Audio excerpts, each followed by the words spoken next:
বিদায় নিয়েছে কনকনে শীত। এক পশলা বৃষ্টিস্নাত প্রকৃতিকে সাজিয়ে তুলেছে তার আপন রূপে। প্রাণ ফিরে পেয়েছে মৃতপ্রায় পাতাহীন গাছের ডালগুলো। কোমল বাতাস এবং সুন্দর ফুলের সাথে উষ্ণ আবহাওয়া প্রকৃতির শান্ত, স্নিগ্ধ, অপ্রতিম মুগ্ধতার গন্ধে বলে দিচ্ছে দরজায় করা নাড়ছে বসন্ত। দেখতে দেখতে কেটে গেল অনেকগুলো দিন। সময় কারোর জন্য থেমে থাকে না, যেভাবেই হোক চলবেই। নীলা বেশ মানিয়ে নিয়েছে। সপ্তাহ ধরে রোদের বেশ আমেজ। এরকম নিয়মিত রোদ, ঝকঝকে নীল আকাশ নীলা আসা পর্যন্ত আর দেখেনি। তার সঙ্গে এমন এক আউলা বাতাস বইছে, কিন্তু সে হাওয়ায় একরকম মিষ্টি স্বাদ। দেহে শীত অনুভূত হলেও এক ভালো লাগার আবেশ ছুঁয়ে দেয়। নীলা ব্যালকনি থেকে এসবই পর্যবেক্ষণ করছিল। বেশ কিছুক্ষণ থেকে শীত অনুভব হতেই ব্যালকনি ত্যাগ করল। নীলা নিচের রুমে বসে মোবাইল স্ক্রল করছিল। এমন সময় হুট করে অরিন হাতে দুইটা জামা নিয়ে ঢুকল। তা দেখে নীলা ভ্রু কুচকাল। তুই তো বেরোসনি, তবে হাতে শপিং ব্যাগ কেন? অরিন শপিং ব্যাগ দুটো নিয়ে উৎফুল্ল হয়ে খাটে বসল। রায়হান ভাইয়া এনেছে। রায়হান ভাইয়া এভাবেই হুটহাট আনে, অথচ মুখ ফুটে কিছুই বলে না। আচ্ছা বলেই নীলা আবারও মোবাইলের স্ক্রিনে চোখ দিল। এই গম্ভীর ছেলেটাকে নিয়ে সে আপাতত আর ভাববে না। এতদিন ভাবতে ভাবতে তার দিন শেষ। মানে এত গম্ভীর মানুষ কিভাবে হয় সেটাই সে ভেবে পায় না। এখান থেকে এটা তোর বলেই অরিন একটা প্যাকেট নীলার দিকে বাড়িয়ে দিল। নীলা মোবাইল থেকে চোখ সরিয়ে একবার প্যাকেটটার দিকে তাকিয়ে অরিনের দিকে ভ্রু কুচকে তাকালো। আমার জন্য? হ্যাঁ, পছন্দ হয়েছে কিনা দেখ বলেই অরিন নিজের জামাটা নিয়ে চলে যেতে নিতেই আবার ফিরে তাকালো। অবশ্য ভাইয়ার পছন্দ বলে কথা, পছন্দ হবেই বলেই অরিন জামা নিয়ে চলে গেল। নীলা প্যাকেটটা খুলে জামাটা বের করল। সাদা আর হালকা গোলাপি রঙের একটা গাউনের মতো। নীলা পুরোপুরি বের করল জামাটা। সে সেটা নিয়ে দাঁড়িয়ে নিজের দিকে ধরল। আসলেই পছন্দ, সুন্দর। কিন্তু পরক্ষণেই নীলা রেখে দিল। সে গাঢ় নীল, কালো ছাড়া অন্য রঙের কাপড় পরতে তেমন একটা স্বাচ্ছন্দ্য বোধ করে না। কিন্তু এই রঙটা যদিও হালকা, কিন্তু না পরতে পরতে তার আর ইচ্ছে হয় না। বলছি না ভাই মানুষের সাথে মানাবে তেমন কাপড়ই আনবে বলেই অরিন নিজের দিকে তাকালো। দেখ তো আমাকে কেমন লাগছে। নীলা জামাটা রেখে অরিনের দিকে এগিয়ে আসলো। অরিনেরটা সাদা আর হালকা লালের মধ্যে। মাশাল্লাহ, কি সুন্দর লাগছে তোকে। তোকেও লাগবে বলেই অরিন নিজের জামাটা আর একটু ঘুরিয়ে ফিরিয়ে দেখল। এগুলো কেন এনেছেন? কি জানি, এনেছে, খুশি হয়েছি অনেক বলেই অরিন মাকে দেখাতে চলে গেল। নীলা ভাবনায় পড়ে গেল। হুটহাট মানুষটা এমন কর্মকাণ্ড করে। আবার পরক্ষণেই নিজের বোকানিতে গালি দিল। হয়তো জামা সুন্দর লেগেছে বিধায় বোনের জন্য নেওয়ার সময় নীলার জন্যও নিয়েছে। এতে এত ভাবের কি আছে? নীলা শোন, বিকালে জামাটা পরে তৈরি হয়ে নিবি। অরিন দ্রুত পদে রুমে এসেই নীলার উদ্দেশ্যে কথাগুলো বলে উঠল। কেন? রায়হান ভাইয়া কোথাও নিয়ে যাবে। রায়হান ভাই? নীলা ভাবনায় চলে গেল। এই একটা মানুষকে সে ঠিক চিনে উঠতে পারে না। এমন গম্ভীর মানুষের সাথেও ঘোরা যায় নাকি? আমি যাব না। কেন? তোর যে গম্ভীর ভাই, একটু বেশি কথা বললেও ধমক দেয়। এমন মানুষের সাথে যাওয়া মানে জেনে শুনে কুমিরের লেজে পা দেওয়া। আনন্দটাই মাটি। তুই কি আমার ভাইকে অপমান করছিস? অরিন ভ্রু কুচকে তাকাতেই নীলা এগিয়ে আসলো। তুই নিজেই তো জানিস আনন্দ মাটি হবে, সেটার কথা বললাম। তা ঠিক, কিন্তু এইবার বাবা মা সহ যাচ্ছে, সুন্দরভাবেই কাটাতে পারবো বলেই সে নীলার দিকে তাকালো। আমার ভাই কিন্তু অতটাও খারাপ না তুই যেমনটা মনে করছিস। মাঝে মাঝে আমরা অতিরিক্ত খুশি হয়ে লাফালেও ডাক দেয় না। কই যাবি তো? জানি না এখনো। বিকালে সবাই তৈরি হয়ে নিল। নীলা রায়হানের দেওয়া কাপড় হাতে নিয়ে দাঁড়িয়ে আছে। এই রংটা তার একসময় পছন্দ ছিল, কিন্তু এখন আর পরতে ইচ্ছে করে না। কিন্তু কেউ একজন খুশি হয়ে উপহার হিসেবে এনেছেন, না পড়লে কেমন দেখায় তা ভাবতে গিয়ে পরক্ষণেই জবাব মিলল। নীলার এসবে কারোর ধ্যান থাকবে না। রায়হান ভাই নিজের বোনের জন্য কিনতে গিয়ে আরেকটা মেয়ে আছে ভেবেই নিয়েছে। বলতে গেলে দায়ে পড়ে নিয়েছে। এতে সে মেয়ে জামাটা পরল কি ফেলে দিল, এতে মানুষটার কোনো কিছু যায় আসবে না। অন্তত রায়হান ভাইয়ের কাছে এসব কিছু না। নীলা দীর্ঘক্ষণ মনের সাথে যুদ্ধ করে অবশেষে কাপড়টা রেখে দিল। এটা সে পরবে না। সে আলমারি থেকে আরেকটা কুর্তি বের করে সামনে দিয়ে বিনুনি এনে আগের নিয়মেই তৈরি হয়ে নিল। অরিন রুমের বাইরে থেকে নীলাকে ডাক দিয়ে নিচে নেমে গেল। নীলা দ্রুত পদে রুম থেকে বের হয়ে সিঁড়ির কাছে আসতেই দেখতে পেল সামনে বরাবর রায়হান ভাইও এসে দাঁড়িয়েছে। বোধহয় উনিও মাত্রই রুম থেকে বেরিয়েছেন।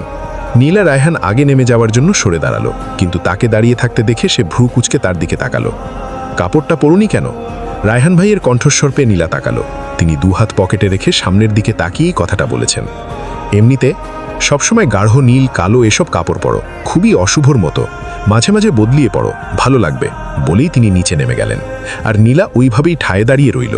সে বুঝতে পারছে না এমন কথা তাও রায়হান ভাই বলেছে। এমন অদ্ভুত চরিত্রের মানুষ অন্য কারোর জামার রঙের দিকেও খেয়াল দেয় নাকি? সে কি বুঝে নেমে যেতে পা বাড়াতে নিতেই থেমে গেল। অরিন নিচে থেকে ডাক দিচ্ছে। অরিন, কিছুক্ষণ অপেক্ষা করো বলেই নীলা আবার রুমের দিকে পা বাড়ালো।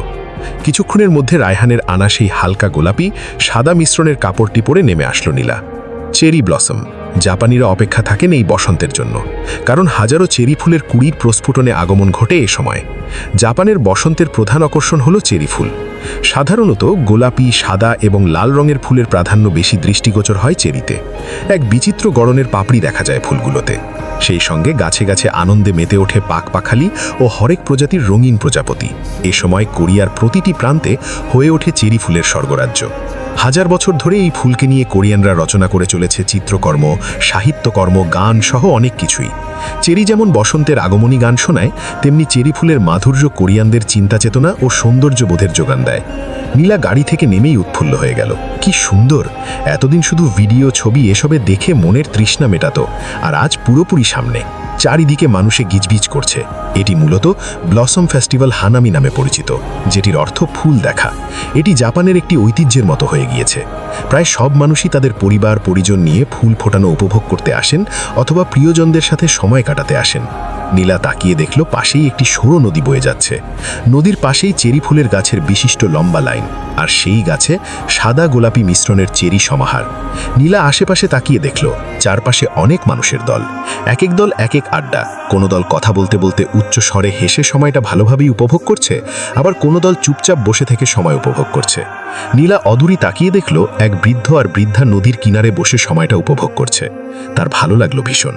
তাদেরকে ক্যামেরাবন্দি করে নিয়ে সে আবারও পরিবেশ দেখতে ব্যস্ত হয়ে পড়ল। নীলা একটু অদূরে গিয়ে দাঁড়ালো। প্রায় অনেক মানুষ এখানে। সবাই এই স্থানটাকে বেছে নেওয়ার কারণ সে খুঁজে পেল। এই তো, এই স্থানটা হয়তো বেশিই মন কাড়া, কারণ পাশেই একটি নীরব নদী বয়ে যাচ্ছে। এক পাশে নদী, আর নদীর পাশে সাদা গোলাপি মিশ্রণের চেরি ব্লসম গাছের বিশিষ্ট লম্বা লাইন, যেগুলো ফুলের সমাহারে ভরে গিয়েছে। নীলা আশেপাশে তাকিয়ে বুঝতে পারল সবাই এই সময়টাকেই হয়তো বেশি উপভোগ করে। তাই হয়তো রায়হান ভাইও এই জায়গাটিতে নিয়ে এসেছে। রায়হানের কথা মনে পড়তেই সে চোখ ঘুরিয়ে আশেপাশে তাকালো। প্রতিটা জায়গায় গোল টেবিল ঘিরে ঘিরে মানুষ বসে আছে। নীলা সামনে তাকাতে নিতেই দেখল তার একটু দূরেই রায়হান পকেটে হাত গুটিয়ে নদীর দিকে তাকিয়ে আছে। নীলা আর ঘাটল না। সে এগিয়ে গিয়ে অরিন আর আহানের সাথে বসল। অরিন আর আহান তাদের বাবা মায়ের ছবি তুলে দিচ্ছে। আহান এক এক অঙ্গভঙ্গি শিখিয়ে দিচ্ছে, আর রিনা আহমেদ লজ্জায় গুটিয়ে যাচ্ছেন। আরে মা, এই ভঙ্গিমাটা করো, বলেই আহান নীলার কাঁধের উপর হাত দিয়ে দেখিয়ে দিল। তোদের এমন ভঙ্গিমা আমি পারবো না। আরে মা, একটু আধুনিক হও, দেখছো না বাবা কত আধুনিক হয়ে যাচ্ছে, বলেই আহান বাবার দিকে চোখ মারল। ছেলের কথায় শফিক আহমেদ ভাব নেওয়ার ভঙ্গিমা করে দাঁড়ালো। তা দেখে দূরে থাকা নীলা হেসে দিল। তোরা ছেলেমেয়েরা এত বেহায়া কবে থেকে হলি, বলেই রিনা আহমেদ স্বামীর দিকে চোখ পাকিয়ে তাকালেন। তুমিও এদেরকে আশকারা দিচ্ছ? স্বামীর কথায় শফিক আহমেদ তোয়াক্কা না করে আরেকটু ভাব নেওয়ার ভঙ্গিমা করে দাঁড়ালো।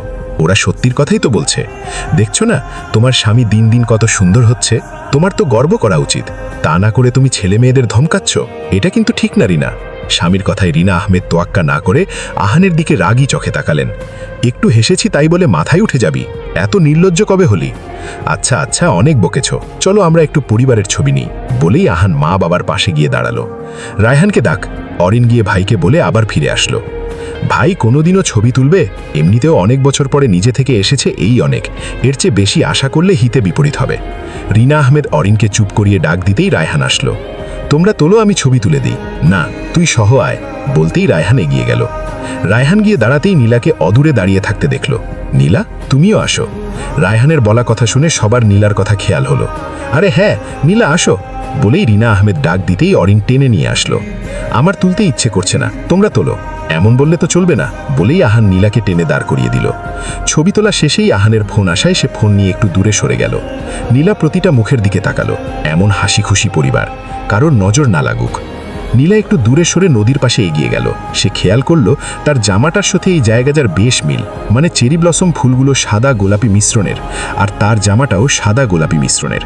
মনে কিছু একটা ভাবনা আসতেই নীলা অদূরে দাঁড়িয়ে থাকা রায়হানের দিকে তাকালো। এটাও কি কাতলীয়তা? অদূরে অরিন আর তার বাবা একসাথে উৎফুল্ল হয়ে দাঁড়িয়েছে। অরিন আর শফিক আহমেদ একসাথে দাঁড়ালো, আর রিনা আহমেদ ছবি তুলে দিচ্ছেন। পৃথিবীতে এর চেয়ে সুন্দর মুহূর্ত বোধহয় আর নেই। কিন্তু সে নিজে এমন অভাগা যে মা বাবার এমন কোনো স্মৃতি সে দেখবে তো দূরের কথা, একসাথে ছোঁয়াও পেল না। নীলা একটু দূরে সরে দাঁড়ালো। তার চোখে পানি টলমল করছে। মনে হচ্ছে যেন পলক ফেললেই টুপ করে ঝরে পড়বে অশ্রুগুলো। তার চোখ ঝাপসা হয়ে এলো। মুছে ফেলো। পাশ থেকে রায়হানের কণ্ঠস্বর পেয়ে নীলা তাকালো। রায়হান নদীর দিকে দৃষ্টি রেখেই একটা সাদা হালকা নীলের সংমিশ্রণের রুমাল বাড়িয়ে দিল। নীলা দ্রুত পাশ ফিরে হাত দিয়ে চোখ মুছতে নিতেই রায়হান সেদিকেই রুমালটা ধরল। নীলা চোখ মুছে নিল। সে তার হাতের মুঠোয় রুমালটা রেখেই নদীর দিকে তাকালো। সেই গম্ভীর মানুষটাকে চিনে উঠতে পারছে না। রুমালটা? নীলা এত খারাপ সময়েও কোথা থেকে যেন হাসি পেয়ে যাচ্ছে সে ভেবেছিল। মানুষটা রুমালটা আর নেবে না, কিন্তু পানি মুছার সাথে সাথেই রুমালটার জন্য হাত বাড়িয়ে দিয়েছে। নীলা আবারও ভাবল, আসলেই এমন অদ্ভুত মানুষ এখনও পৃথিবীতে আছে। আজকের ভিডিও এখানেই শেষ করছি, কিন্তু আমাদের গল্প এখানেই শেষ নয়। ভিডিওটা যদি আপনার একটুও ভালো লেগে থাকে তাহলে একটা লাইক দিয়ে জানিয়ে দিন আপনি আমাদের সাথে আছেন। আপনার মতামতটা কমেন্টে লিখে যান, কারণ আপনার প্রতিটা কথা আমাদের জন্য খুবই মূল্যবান। আর যদি মনে হয় ভিডিওটা অন্য কারো উপকারে আসতে পারে তাহলে অবশ্যই শেয়ার করুন। আর হ্যাঁ, এখনও যদি আমাদের পরিবারে যুক্ত না হয়ে থাকেন তাহলে নিচের সাবস্ক্রাইব বাটনে ক্লিক করুন এবং পাশে থাকা বেল আইকনটি অন করে রাখুন, কারণ সামনে আসছে আরও দারুণ, আরও বিশেষ কিছু। আপনাদের ভালোবাসাই আমাদের অনুপ্রেরণা। দেখা হবে খুব শিগগিরই নতুন আরেকটি ভিডিওতে। ততক্ষণ পর্যন্ত ভালো থাকুন, হাসি খুশি থাকুন। আল্লাহ হাফেজ। ধন্যবাদ।